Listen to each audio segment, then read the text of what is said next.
Fala pessoal, vamos falar então sobre a formação do povo brasileiro. A formação do povo brasileiro. O nosso país é um país de muita miscigenação. É um país onde nós não temos uma característica clara de uma feição de brasileiro. Porque eu, você e vários outros brasileiros temos características físicas diferentes, uns mais brancos, outros mais negros, um com a pele mais amarelada, mais avermelhada, olhos mais esticados, olhos mais abertos, olhos claros, escuros. Percebam a diversidade de faces que nós temos no nosso país. E isso tudo porque nos deu uma característica, digamos assim, de miscigenação. Essa mistura de povos formou essa grande nação que chamamos de Brasil. E como é que formou toda essa característica? As condições que formaram todas essas cores e caras do nosso país. Vejam, nós temos então essa organização de raízes étnicas brasileiras. Nós temos lá no começo então o nativo indígena, que já vivia na terra, que foi alcançada pelo branco. Esse descobrimento do Brasil, que muitos também chamam de conquista, acabou trazendo a primeira forma de miscigenação. Essa situação de opressão do branco causando sobre o índio acaba gerando essa primeira miscigenação. Dessa maneira, então, nós temos aí a chegada mais para frente do negro africano, trazido a contragosto para a nossa terra, porque eles acabavam servindo como mercadorias. Era as máquinas de transformação ou criação da mão de obra naquela época, o trabalho escravo, algo que pode envergonhar todo o nosso país, algo que jamais deveria ter acontecido, mas infelizmente aconteceu. Essa situação então do negro, do branco e do índio, o índio nativo da região, o branco colonizador que causava opressão e o negro que veio oprimido da África em direção às regiões agrícolas. Todas essas três raízes étnicas acabaram sendo a primeira forma de miscigenação, que deu origem aqui então aos mestiços, à mestiçagem, que deu origem ao mulato, que é a mistura do branco com o negro. O caboclo, caiçara, o mameluco, o caipira, o capial, que vai ter aí essa mistura do índio com o branco. Nós temos também o cafuso, a mistura do índio e do negro. Todas essas misturas, essa miscigenação primária que nós tivemos no Brasil, acabou dando todas essas caras e cores que nós temos no nosso território. Então toda essa população, ela acabou se formando. Mais para frente, quando houve então o fim da escravidão no Brasil, lá pelo início do século XX, fim do século XIX, nós vamos ter então a tentativa do Império e posteriormente da República Brasileira de fazer um embranquecimento da população, porque a quantidade de negros e de índios dentro da população estava fazendo uma mestiçagem de cor mais parda, mais escura. Então isso não agradava os olhos da família real e da nobreza branca, elite europeia. E dessa maneira então a intenção era trazer mais brancos imigrantes para o trabalho.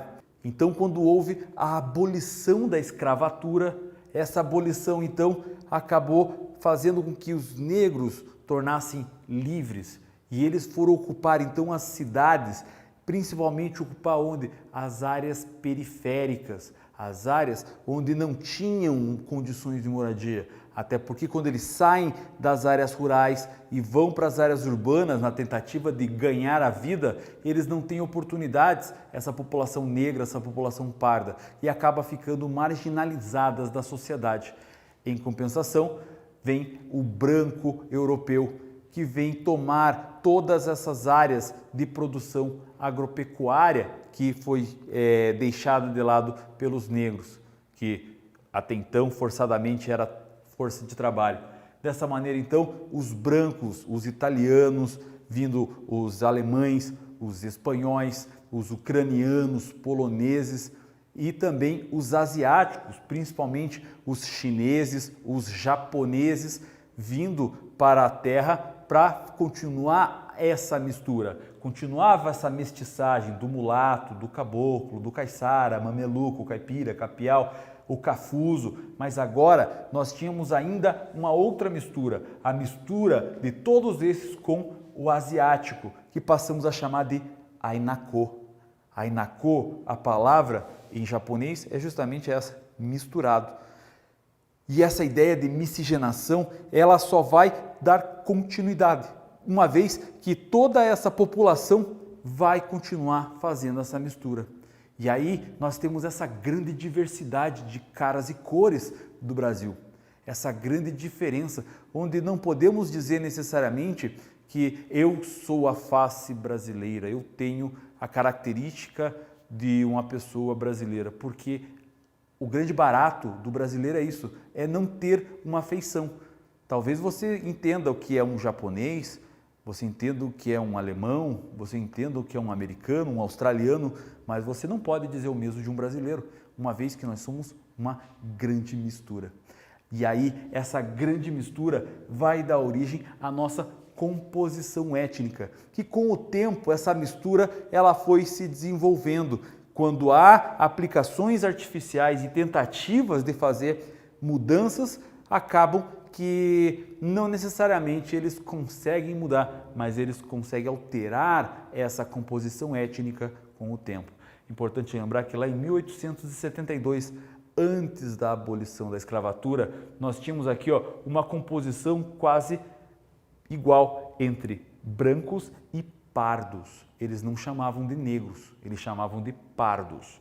Já em 1890, na abolição da escravatura, nós temos aqui a aparição de uma quantidade maior de brancos, porque já inicia o processo de embranquecimento provocado pelo governo brasileiro.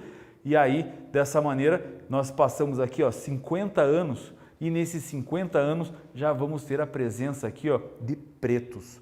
Os pretos, considerados aqui sim como raça negra, as pessoas se considerando negras. Ainda temos os pardos, temos uma quantidade bem grande de branco na parte aqui de 1940, mas agora já vai ter aqui a aparição na estatística de uma pequena faixa de amarelos asiáticos, o Ainako fazendo essa mistura. Aí vai acontecendo que 10 anos depois a presença do branco ainda é bastante dominante, mas o pardo e o negro já começam a ter uma força maior em todo esse processo. Nós vamos conseguir já perceber, vinda principalmente da região Nordeste, trazida aí pelas formas das migrações, os movimentos dos fluxos migratórios vindo para o Sudeste e tentando gerar uma concentração maior e essa mistura acontecendo ainda mais. Agora, a partir de 1960, em seguida, nós vamos ter as pessoas vão começar a assumir-se como pardos, assumir-se como negros, assumir-se como, de fato, aí, o que elas acreditam ser. Além do mais, que a população branca também como uma população mais elitizada, uma população com uma característica, com um ganho mais, vai ter uma redução da taxa de natalidade, enquanto que a população negra, mais marginalizada, ela vai ter um aumento dessa taxa de natalidade. Então esse crescimento de negros, essa diminuição do crescimento de brancos vai fazer com que haja um predomínio de pretos e pardos na nossa nação a partir de 1980. Em 1980, então, nós temos essa consideração branca e preta bem definida. Claro que nós não podemos entender tudo isso como uma luta de classes, uma vez que somos todos brasileiros e não podemos ter justamente essa ideia. Além do mais, a prática de criminalização do racismo começa a ficar forte a partir daqui. Então as pessoas cada vez mais se assumem como negros, como pardos. Então nós vamos perceber agora, em 1991, um predomínio da população negra no nosso país. Só que da mesma forma que nós temos esse predomínio da população negra do país, nós temos a população negra que recebe os menores salários, a população negra quem tem aí as piores condições de vida e quase não tem as mesmas oportunidades que a população branca. Por isso que nós precisamos unir esse país de uma maneira em que não vejam as pessoas pela cor da sua pele, mas sim pela sua consciência e seu caráter. Eu vou ficando por aqui, desejando para vocês uma boa aula. Muito obrigado por ter assistido e tchau, tchau.